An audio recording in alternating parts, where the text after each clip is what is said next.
Temos o privilégio de começar outro livro da Bíblia, Filipenses. Nós vamos falar sobre os 4 capítulos desse livro maravilhoso. Todas as cartas de Paulo são maravilhosas, são bem diferentes umas das outras. E você deve estar sempre seguindo essa tabela bíblica, lendo os capítulos antes de assistir os vídeos, para poder juntar seus pensamentos que você pensa à medida que está lendo com o que eu estou comentando, para juntar as coisas e ver o que Deus quer falar com o seu coração. Essa igreja em Filipos, Paulo ama muito essa igreja e ele, no fim do livro, ele fala que eles mandaram oferta para ele e ele não está tão feliz pela oferta. A oferta foi muito bom porque ajudou ele estava na cadeia, mas não estava feliz só pela oferta, mas pelo fato deles lembrarem dele, deles terem carinho por eles ajudarem ele na aflição. Isso aliviou muito o sofrimento dele. Muitas vezes missionários sentem falta de cartas, sentem falta de contato, sentem falta de ofertas, não só por causa da necessidade da oferta que realmente precisam, mas também pelo fato de pessoas estarem lembrando deles, estar junto com eles, isso dá um apoio tremendo. E Paulo fala que essa igreja em Filipos muitas vezes ajudou ele quando nenhuma outra igreja ajudou. Então, assim, a alegria de Paulo, em parte, é por causa dessa manifestação do amor da igreja em Filipos por ele, mas também é porque ele está cheio da alegria de Deus. Ele está tão cheio da alegria que ele exorta eles para ficar alegre. Capítulo 3, versículo 1, ele diz: quanto a mais, irmãos meus, regozijai-vos no Senhor. E depois, no capítulo 4, versículo 4, regozijai-vos sempre no Senhor. Outra vez digo, regozijai-vos. Então, essa epístola toda, ele está transbordando de alegria. Ele está na cadeia.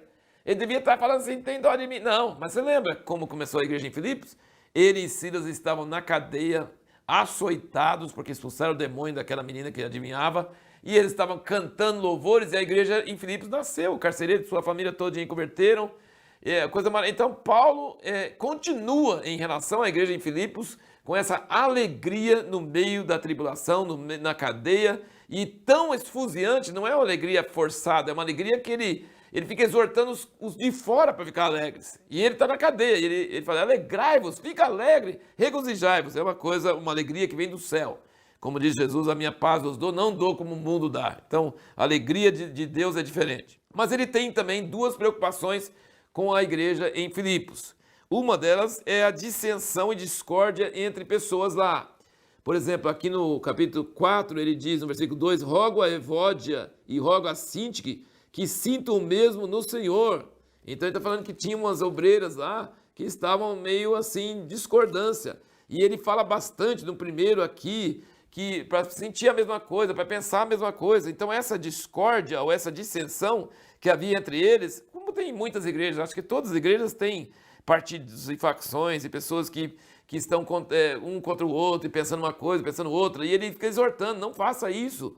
E aí, isso gerou essa passagem tremenda de Filipenses 2, aqui no versículo 2 do 2, ele fala, completai o meu gozo para que tenhais o mesmo modo de pensar, tendo o mesmo amor, mesmo ânimo, pensando a mesma coisa, nada façais por contenda, por vanglória, mas com humildade, cada um considera os outros superiores a si mesmo, não olhe cada um somente pelo que é seu, mas cada qual também pelo que é o do outro.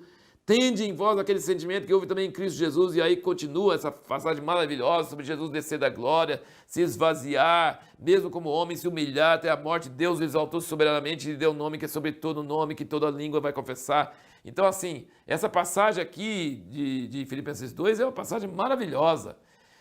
Mas o que se suscitou essa passagem maravilhosa foi Paulo constatar que na igreja havia dissensões, e qual igreja que não tem, né? E ele está exortando para ter esse mesmo sentimento que houve em Cristo. Se nós tivermos esse sentimento, nós não vamos ter essas rixas e essas brigas dentro da igreja. E eu acho interessante porque o que gerou essa passagem foi essa preocupação de Paulo. E lá em Corinto, ele estava preocupado com o orgulho dos coríntios em cima da sabedoria e dos dons. E sabe o que isso gerou?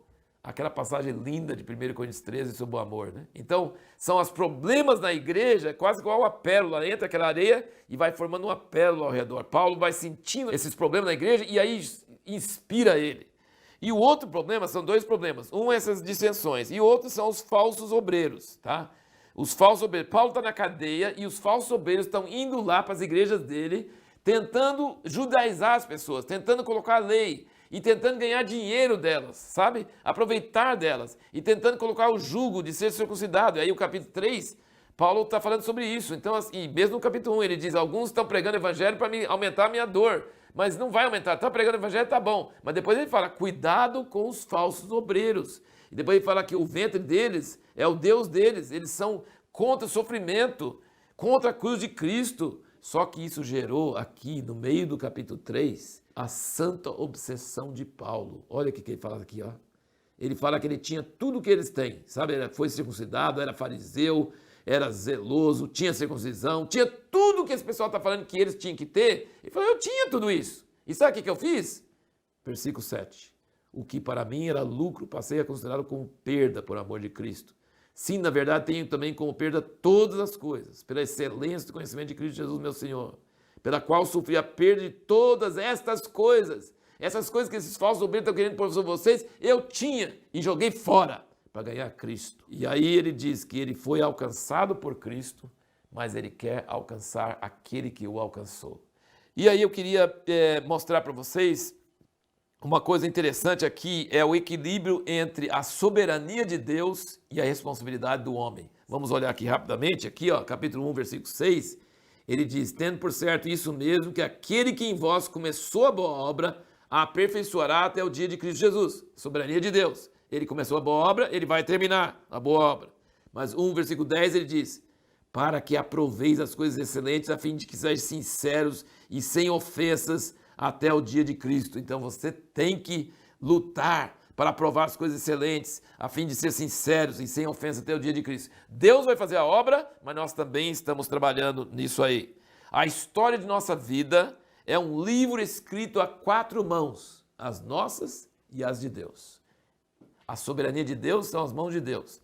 E a responsabilidade humana é a nossa. E nós precisamos entender que a nossa história, nosso livro, não é 2 mãos, é 4 mãos, nossas e a de Deus. Capítulo 2, versículo 12 diz, de sorte, meus amados, do modo como sempre obedecestes, não como na minha presença somente, mas muito mais agora na minha ausência, efetuai a vossa salvação com temor e tremor. Quer dizer, não fica esperando em Deus, faz vocês, efetua a sua salvação. Mas o versículo 13 traz a soberania de Deus, porque Deus é o que opera em vós, tanto o querer como o efetuar, segundo a sua boa vontade. Deus opera em mim a vontade e o efetuar, mas eu preciso efetuar, tá vendo? É a soberania de Deus e a responsabilidade do homem. E o 3, capítulo 12 diz, não que já tenha alcançado, ou que seja perfeito, mas vou prosseguindo para ver se poderei alcançar aquilo para o qual fui também alcançado por Cristo Jesus. Cristo Jesus me alcançou, soberania de Deus. Eu vou lutar para alcançar aquele que me alcançou. Isso é a responsabilidade humana. E vamos terminar falando aqui sobre a paz de Deus. Olha que trecho maravilhoso. Aqui no capítulo 4, versículo 6, ele diz, não andeis ansiosos por coisa alguma, antes em tudo sejam os vossos pedidos conhecidos diante de Deus pela oração e súplica com ações de graças. E a paz de Deus, que excede todo entendimento, guardará os vossos corações, os vossos pensamentos em Cristo Jesus. Quanto ao mais, irmãos, tudo que é verdadeiro, tudo que é honesto, tudo que é justo, tudo que é puro, tudo que é amável, tudo que é de boa fama, se há alguma virtude, se há algum louvor, nisso pensar. Eu quero dizer uma coisa assim muito importante. A pergunta que nós fizemos no último vídeo foi, como podemos ter paz e alegria no meio da tribulação? Você precisa praticar essa receita de Paulo. Não andeis ansiosos. Mas isso tem coisa que me preocupa. Ora, clama, pede, mas não só isso, com ações de graças. Sabe aquela música? Conta as bênçãos, conta. Não fica orando só pedindo, porque aí talvez ela até aumenta a ansiedade. Não, ora e lembra e dê graças pelas coisas que Deus já fez. Ansiedade não vem de Deus. Ansiedade é o contrário de paz. E paz, se você tem necessidade, ora, pede, mas lembra das bênçãos com ações de graças. E a paz de Deus vai encher nossos corações, nosso entendimento, nossos pensamentos. E pensa, aqui ele diz, tudo que é verdadeiro, tudo que é honesto, tudo que é justo. Então, sim, a paz de Deus, o shalom de Deus, nós somos responsáveis para não permitir que o nosso coração se abale e vai pensando em coisa ruim, e vai alimentando com coisa ruim, e vai aumentando a preocupação e o desespero e aquela coisa assim que começa a ter uma urgência e fica frenético e fica assim, aquela coisa. Não, nós precisamos pensar no que é bom, no que é justo, no que é verdadeiro, no que é de boa fama, orar com ações de graças e ter moderação, e ter descanso, e ter fé, e a paz de Deus vai guardar nosso coração e nossa mente. Anda de acordo com esse árbitro, a paz de Deus seja o árbitro em nossos corações, que Ele apita o jogo para nós. E a pergunta que nós vamos fazer para o próximo vídeo é: o que Paulo considerava o maior perigo que ameaçava as igrejas que fundou?